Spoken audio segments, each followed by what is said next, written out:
Welcome everyone to our podcast. Oh, our good, first podcast, my man. So good. Crazy, man. Like we spoke about this probably about 2 weeks ago, and look at us, we're here just doing it. We're here. The easy project coming Done. right at you. Let's go. Before we kick off, man, everyone knows about obviously our journeys and pretty much like what we've been getting up to after our rugby league careers. But we work out at a gym together. I'm the trainer, coach. You're there. Employee. I'm an employee of Active Strength Co. there. Shout out to them.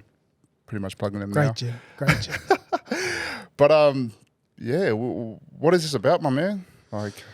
Look, man, we want to inspire others.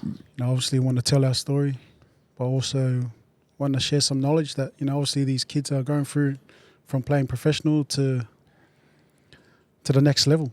We want to give back to the community, and that's something that we're big on. And obviously, growing up as a kid, as polys, obviously we didn't have much, but obviously now we've gained a lot of knowledge. And love to give back, so I feel like that's so important.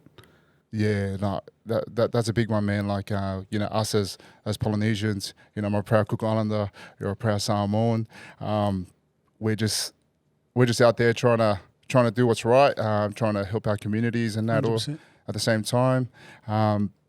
Let's go straight into it. Man, we got the South Sydney legend here. Sorry. We got the South Sydney legend here, bro. Give us a rundown. What has it been like? Post rugby league. Post rugby league. Look, rugby league's been obviously playing the game for so long. It's been such a big part of my life. The identity where we just feel like rugby league that's it. So we're in this bubble, you know what I mean? But stepping outside of it was challenging. Like going overseas, playing in France, and obviously doing the Super League and stuff like that. I was scared to come back home because I wasn't ready. I felt like I wasn't ready. Yeah. And I know my parents was nagging us, going, "Come back home, bring the kids home, this and that." Being away for so long, but coming back's definitely opened my eyes that there's opportunity everywhere. Yeah. Once you step outside that rugby league bubble, the opportunity's everywhere. You get to meet nice people, beautiful people that get to help you and uplift you, encourage you. Definitely been inspiring in my life. And obviously, doing it together with you, it's been amazing, mate. So. Yeah, no, it's good. I remember when you, obviously I've been retired since 2020 now, and as soon as I came back from the Super League, I went straight into working at a high school, at Marsden State High School. Shout out to all the staff up there. Loved my time there. I was there for 2 years, but I thought like I needed to get out and start my own thing. And so good. I love the fitness industry, and that's what I'm doing at the moment. Yeah. I'm a trainer coach at Active Ashmore. Great gym, by the way. Mad gym. That's where my boy Eddie is. When you came back, you reached out and said, "Hey man, I'm going to come to the gym and work out." And he goes, "Yeah, bro, come, man." And then that's when we started getting a bit closer. Like we were close before because we played together at the Titans. Had some good times there. But like you said, it is a bubble. We get everything done for us. 100%. we got the schedule. We got the schedule. We're pretty much spoon fed, silver spoon, bro. 100%. We get paid the good dollars just to turn up. Pretty much do your dream job. Do whatever you want to do. Go to training, work hard. Then when you have that spare time to go do something else, nah, not us. We're just going home watching Netflix. Just relaxing and getting ready for our second session of the day. 100%. That's what it was like for me being a rugby league player. But as I started getting towards the end of it, I just noticed, damn it, man, it's getting a bit scary. It does. What do you want to do now? Yeah. I'm so grateful that building the networks up during your career has helped me out so far to get into those opportunities straight after playing the game, obviously going into the high school, knew someone. Yeah. They, got me in there, and that was good. But one thing that I noticed is that we learned those skills and those traits as rugby league players over time to give back. So that's what I loved about working at Marsden. So many great talent there. Such a good school with rich history. Kids, like Cameron Smith was there. Yeah. Israel Folau. man, the list goes on, and they're going to have a couple of boys that'll probably start making their debuts in the next couple of years from the time when I was there. So it's a good transition, but you feel like you want more. Yeah. You definitely want more as the years go on. So for me at the moment, I started up a non-for-profit organisation called the AIM Foundation, and stands for Achieve, Inspire, Motivate. Great foundation. Yeah, plugging the AIM Foundation. I started with me and my boy, Jeff Lynch, and also a guy named Andrew Talcola, who's up Northside. Such great people working within the support services. Lynchy works at Keeper Park. Yeah. So there's a bit of a rivalry there between, the Keeper Park and the Marsden crew, but it's a friendly rivalry, It's inspiring, man. And it's inspiring. Like, some of those kids want to go on and play NRL and do good things, with their lives and that. But at the same time, we want to try and empower the second plan, like the backup plan. 100%. Because, as young kids, we were there just thinking tunnel vision, rugby league is the be-all, end-all. That's it. And you either make it or you don't. 100%. I feel like that's so important.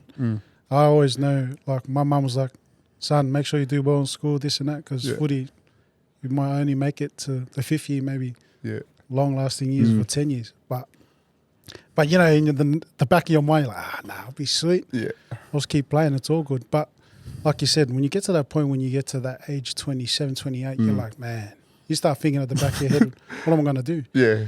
I know my wife, shout out to my wife, she's the best. Yeah. She used to always tell me, what are you going to do after footy? And that was the scariest question. I kept avoiding that question all the time.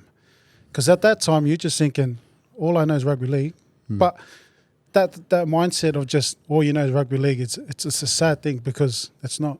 Obviously we're built different. And obviously you've learnt the structure of playing the rugby league game, but also turning up every morning on time, or even half an hour before. Like, we turn up because you're scared to go pre-season, you know what I mean? Just being on time, obviously being punctual, professional, obviously doing the extras that everyone wants to be doing.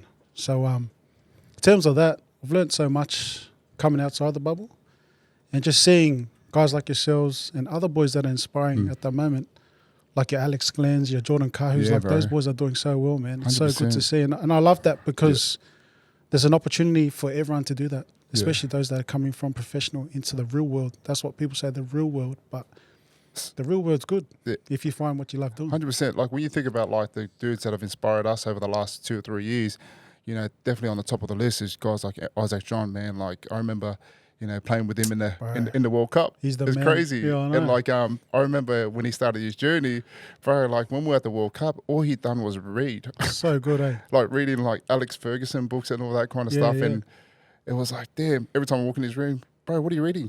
He goes, just reading Alex Ferguson. It goes, damn, like, I wasn't even reading the book then. Me too. And I was, I was like I captained that World Cup. We had a great squad, but man, this guy was just already doing it, and so it's crazy. Good, like, we look at guys like that, inspiring, just all of us guys just trying to get out of our comfort zones and do stuff like this. Yeah, like, if you asked me like 2 years ago, would I do a podcast? I said, hell no. But now it's just building up the confidence. We come up with this. We come up with the Easy Project. Oh wait, you did. A couple weeks ago. We're thinking about names, and then you come up with like we were going to call it transition, and then you guys, I think it needs to be like more broader, and then you come up with, well, we need to come up with something because we're going to start this soon, and you say, and you just said easy, and I go, what? Easy, and then I wait, easy, Eddie and Zebby. Yeah, let's do it. That's us, bro. The Easy Project. That's us, man. So hopefully we gain some traction on this. Like, who knows? It might go for 2 episodes. It might go for like 3 seasons. But our whole approach is we're going to try and get like business leaders, former athletes on here, just to discuss their journey and what they're going up to. 100%. Yeah, but man, I'm quite happy that we've gone ahead and done this. It's an idea. It's an idea. We don't know where it's going to take us, but we'll just ride the wave. We'll just ride the wave, man. Ride the wave. We'll ride the wave of all the podcasters out there. That's it, mate. Let's get it. Let's dive into, bro, give us a little bit like the type of opportunities you've had over the last year or two. Let's go through that. Yeah, for sure. So so I came back last year from France to here, and it was so good. I took Gold Coast for granted. Like literally, it's the best place in the world. Yeah. Wouldn't want to go anywhere else. But in terms of coming back, scared as. But look, that time I was doing a bit of property development before I was studying, before I started coming back home. So I was working through that for the last few years. So I was selling deals to developers. Yeah. At just like a referral fee all the time. Man, it's crazy. I remember you talking to me about these and it goes, man, trying to get me on board. Bro, I was, I don't have the brains for this, man. So I love property. You know, I love the property game. Yeah. So I was doing that kind of stuff before. So I was just making some cash on the side, this and that. I love property. And then came back home. I needed a secure job just to obviously get some money to service, you know, obviously if you wanted to refinance, whatever, buy another property and stuff like that. It's always a scary thing, eh? So I ended up doing my real estate agent course. Spoke to Matt Sharma. Sharma said, hey, go do the course, get it done and gain some experience in there for this next 3 to 6 months, and then obviously reassess after 6 months and see what you want to do. So it was scary, man, because look, I didn't want to do it, so I didn't work for 6 months when I came down. I was just cruising, going beach with the kids. Like, I'm a big family guy. I love spending time with my kids and my wife and my parents and all of them. But just working for that first 6 months, man, I opened my eyes to what 9 to 5 is. I don't like 9 to 5, to be honest.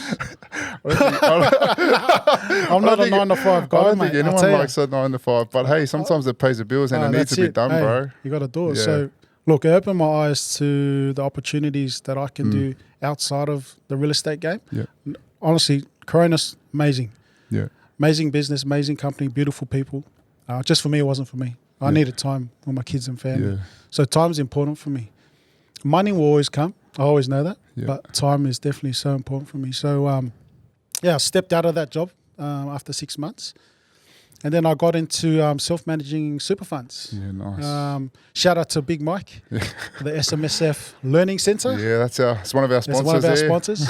Good lad. Great It's given me an opportunity to help those with using their superannuation, self-managed to purchasing a property or put into projects by building assets. So it's a learning curve, man. I've been loving the journey with Mike.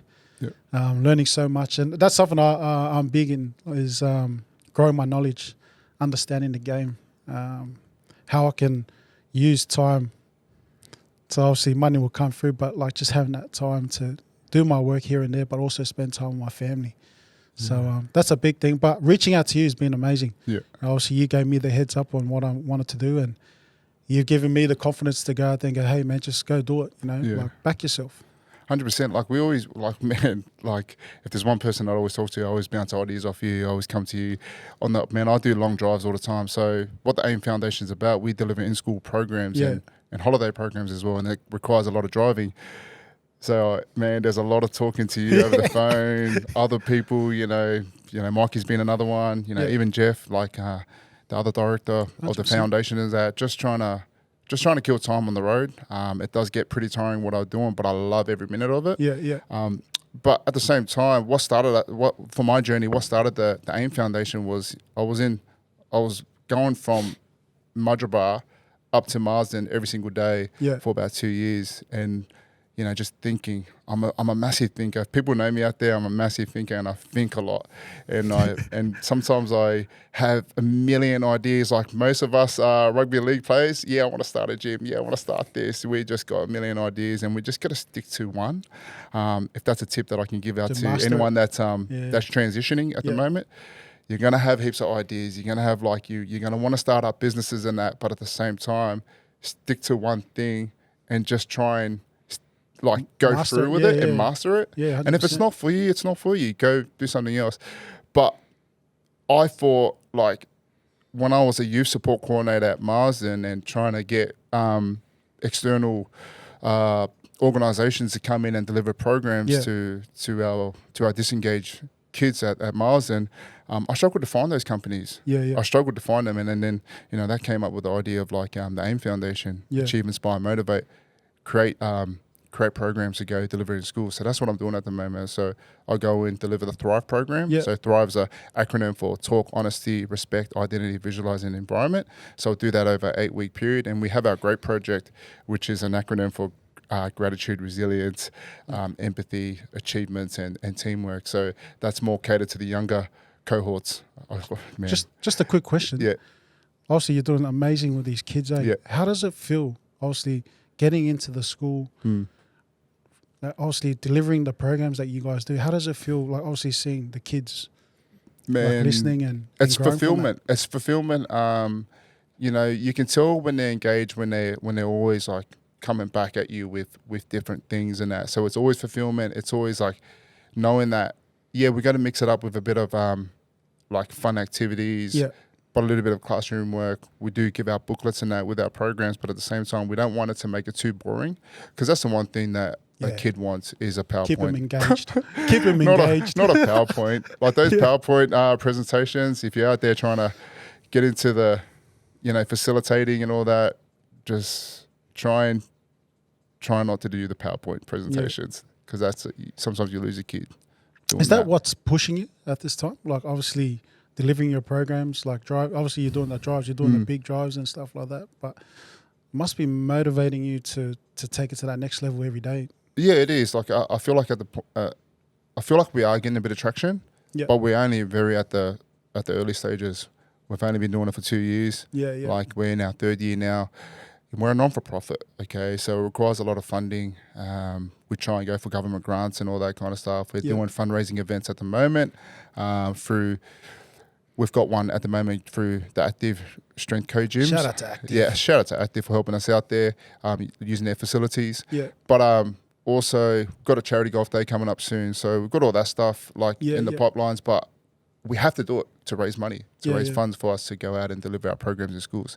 Because at the moment, like, you know, that's where it always comes at a standstill is funding. Yeah. You know, whether it's a school paying for our program, but then like they've already exhausted their funding. So that's the biggest struggle within what I do. Yeah. But I love every minute of it. Eh? But at the same time, I've been working in the fitness industry for I'm going on my 2nd year now. Yeah. And just learning how to just train every single day. Hey, you're on that 75 hard challenge, by the way. So congrats. What day are you on? Day 44. Day 44. So I did the 75 hard challenge, probably one of the hardest challenges you'll ever do, but I'll never ever do it again. Straight up, man. I'll never ever do it again. It's so hard. One is just because it's just too much stuff that you got to do.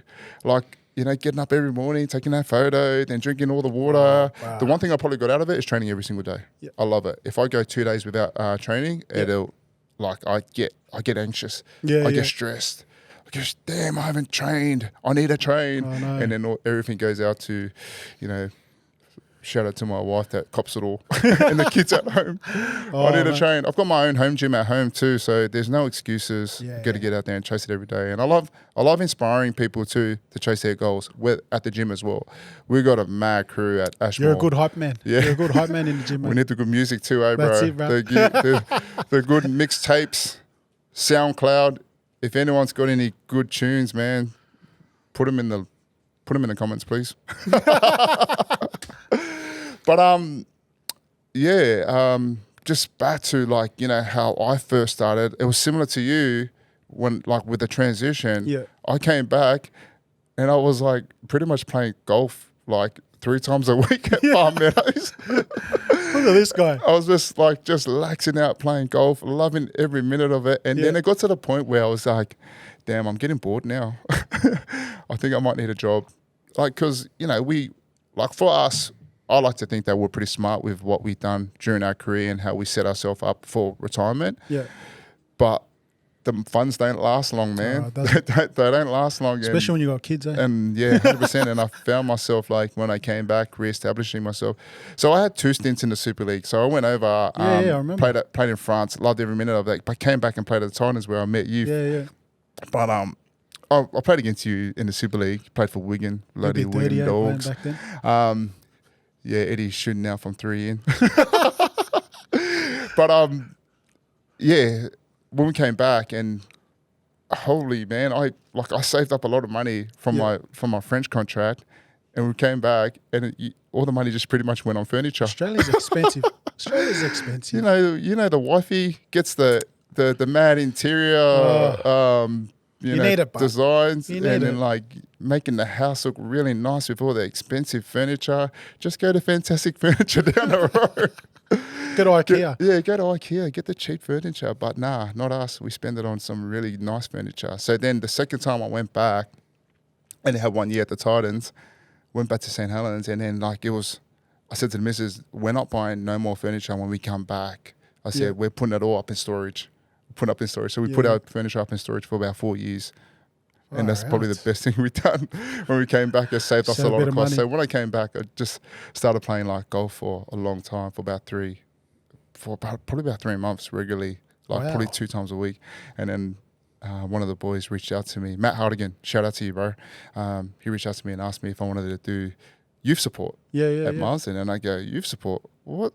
No, I don't know. What is youth support? And then like he pretty much said, no, you'd be great at it. Trust me. You'd be great at it. And then like I took his word for it, went there, pretty much got thrown in the deep end. I was like working with all the junior cohorts, year 7, 8 and 9 students, and all these students, man, the ones that I was dealing with, they were struggling with anxiety, depression, self-harm, or anything you can name around mental illnesses. They were struggling with it. So I had to get really skilled up and learn about different mental illnesses and see how I can help. Well, I'm only a support coordinator, like youth support coordinator. So that means that like I just try and guide them in the right direction to get the help. So our schools, they got guidance officers, counsellors, and nurses and all that. So that's mad. But it's crazy. It made me think, wow, high school's a jungle now. I remember when we were in high school, it was fun. Just out on the playground, just mucking around, playing tackle footy when the teachers turned their back, running straight challenges and everything.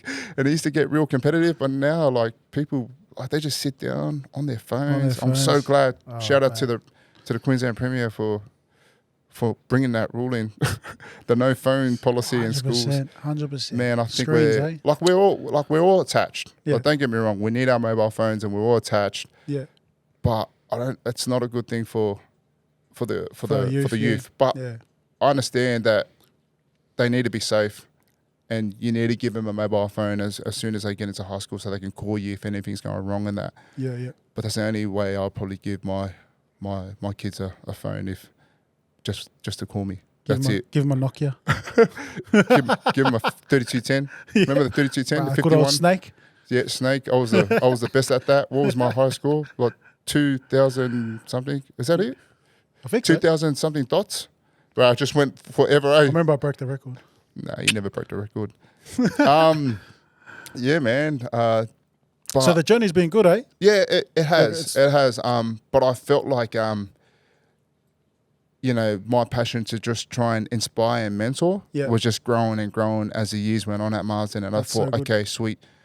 Like, I had a really good role there. I had the mad athlete wellbeing manager role at Marsden State High School. And like, it was pretty much looking after the excellence kids and just checking in on their wellbeing if they were struggling. We used to give them like, they used to do, what do you call those? Man, my mind's getting blank at the moment. When we used to go to training and we used to fill out the wellness. Yeah, the wellness sheets. Yeah, I did wellnesses for the year 11 and 12 kids up there, and they filled it out every single day. Yeah. Like, not every single day, every Monday.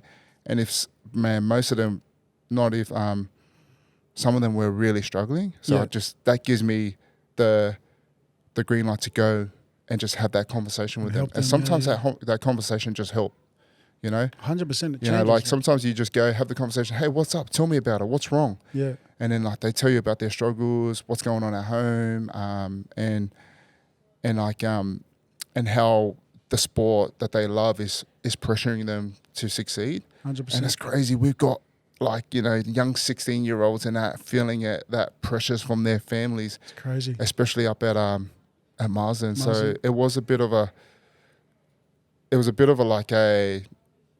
just think, wow, I can remember when I was 16. Did that take you back? It took me back to when I was 16, man. Like, my shout out to my old man. Yeah. He never pressured me to be successful. That's mad. the one tip that he used to give me before games, hey son, just run hard, tackle hard. That's all you have to do. Simple, eh? You know, and man, and I didn't need him to be that dad. Yeah. Because for me, I think a lot. As a kid, I thought a lot. I used to think, why aren't I getting in these teams? Yeah. Like, then I think back, I wasn't good enough. You know, Yeah. I wasn't good enough. But there's one thing I know I definitely had was a commitment and drive to get better. Yeah. So, you know, I probably have a lot of doubters out there, like still thinking, man, I can't believe that guy ended up going on and playing like professional rugby league. You know what I mean? Normal. It's You have to crazy. See those guys at the But pub. I love it. I love it. It's like now, like when people say, man, are you sure you want to do this this foundation stuff? Like, you know, does it pay you a good wage? And I go, no, it doesn't. But at the end of the day, I'm helping. Oh, you're adding value. I'm adding value to someone's life. That's more than money. So that's sort of like I love that when you sense that bit of doubt. Yeah. And someone says, It's a challenge. like it's You a love it, challenge, eh? and I You love go, it, eh? yeah, bro, come I on, let's love that go. stuff, I'll 100%. show you. Yeah. You know, when someone like, it's like you go through life with a chip on your shoulder, knowing 100%. that like people can always doubt you in that.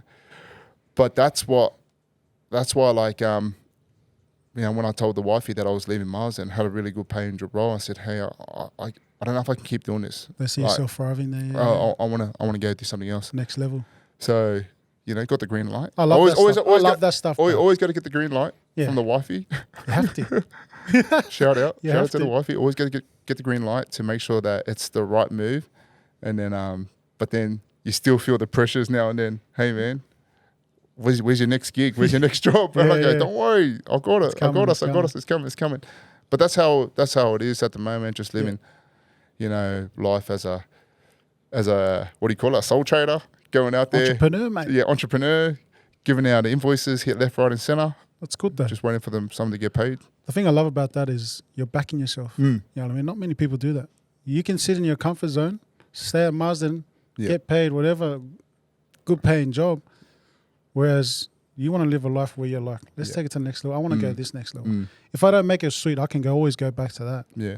But I think inspiring others to take a step out of their comfort zone is so important. Yeah. And I've learned that over time as well. Like I've worked at a paying job for the first 6 months. I was like, nah, it's not for me. Yeah. Yeah, it pays good money and that. And obviously selling houses, this and that, you're getting frequent money coming through all the time. But I was like, nah. Told the boss lady said, yep, go for it. So I went for it. But it's good to see guys like yourself backing yourself. Yeah. Obviously like all those other guys like us and all them, they're obviously been inspiring to a lot of us. So it's, 100%.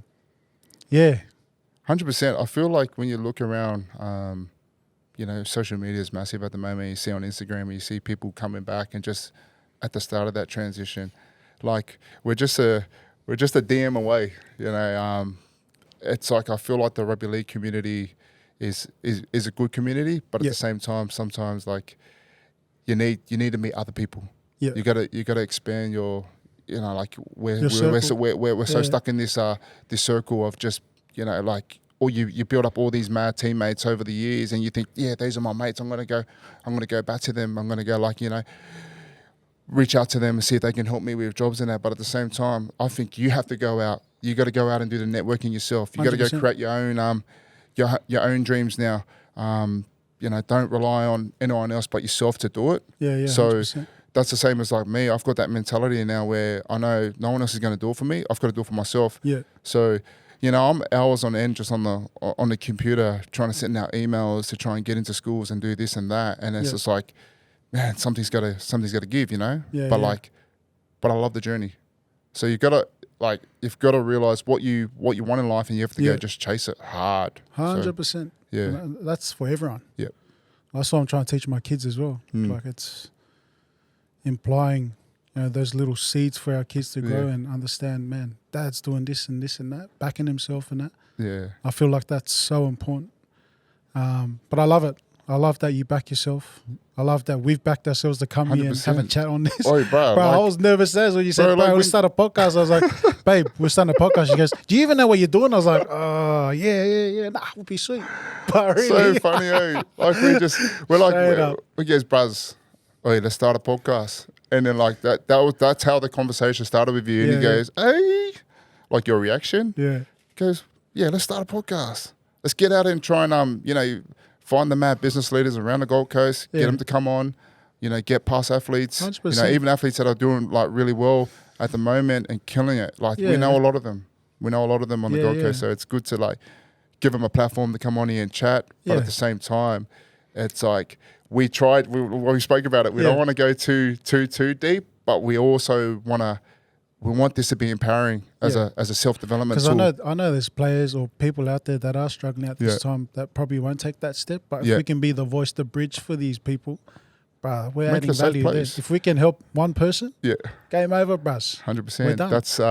That's our goal. Ticket. Hey, that's our ticket, mate. We just want to, mate. It doesn't matter if there's like, we don't care if you only have like 40 followers. Nah, 4,000. Nah, we'll get it up, the Instagram handle coming soon. Shout out to Social Lab. Yeah, Social Lab, of course. What a nice spotter here. I was just like, man, where is this place? We'll see everyone come here and do their podcast. And now we're here. Inspiring. Inspiring. But it's good. It's good. So just to sort of like talk now, what are the goals? What are the goals for yourself? Leading into 2024, we are at the start of the year. It's January. What are the goals, man? Well, I've got time now. Yeah. That's the best thing. That's all I wanted, mate. That's all I wanted was time. But Yeah. look, as long as my kids are fed, my wife's happy, mum and dad's looked after, 100%. my family, that's it. I'm happy. It's like you're running your own business and you 100%. want to make the business sustainable. Yeah, so that means like putting food on the table, paying for your mortgage or your rent. Yeah. And making sure that, the kids are well looked after, where they can go sign up junior rugby league or netball classes. or whatever, because that costs a lot of money. Oh, 100%. So wait till your kids get a bit older and you have to start putting them in rugby league and I that. know, mate. What about buying obviously shoes and stuff for the kids? I know, man. The Air Force Ones, man, what are we doing? They $120 each. Come on. But in saying that, like, for me, for my goals for obviously 2024 is, making sure that like yourself, the family's looked after really well, but also trying to push the foundation a lot more. Yeah. And I love working in the gym. The reason why I get up early and work at that Active Ashmore is just the community. Meeting new people almost every single day. I feel like I've crossed paths with so many people over the last 2 years just because it's in the fitness industry.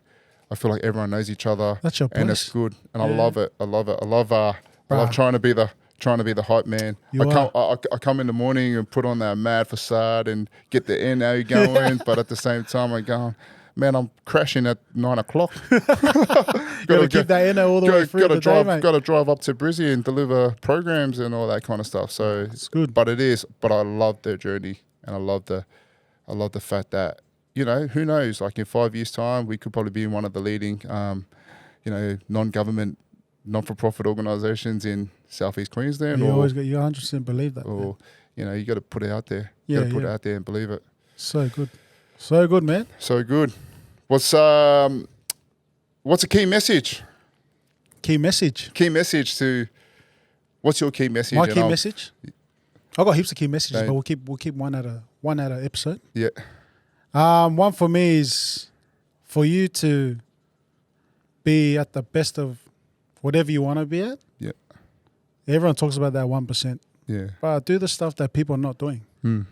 Obviously, if you want to do a workout, you want to get fit, healthy, go train at 5 o'clock while old mate's sleeping at 5 o'clock. Yeah. Be that guy. Yeah. Want to be better at singing, do more lessons. Yeah. You know what I mean? Like just doing the extra. Everyone talks about, the 1%, but it's true. But hey, don't worry, the footy analogies will go on this podcast. Hey, those little, hey, what's you remember the video sessions we used to have, and then like, man, I was walking there. You're walking. If I kept moving, I catch that dude. But you don't say it. Yeah. But like those are the 1%ers in the game. So 100%. My key message, man, like I'm the same. Like we have a million ideas that goes on in like our head, and then we just think, this was just an idea. Yeah. So my tip to everyone out there, don't let an idea just be an idea. So if you get an idea, Go and do it. go do it. Go action it. 100%. Let's go. And we're here 2 weeks later. Done. We're on a podcast, the Easy Project. Let's go. Let's get it. No, it's good, man. It's been good fun, bro. I enjoy this, man. And like in the next couple of episodes, we're going to try and get people on and go hard with it and see where it takes us. Shout out to our sponsors. We're still finding some more. SMSF Learning Centre. Yeah. That's it. And thank you for having us. Thank you for having us. Awesome. See you soon. See you soon.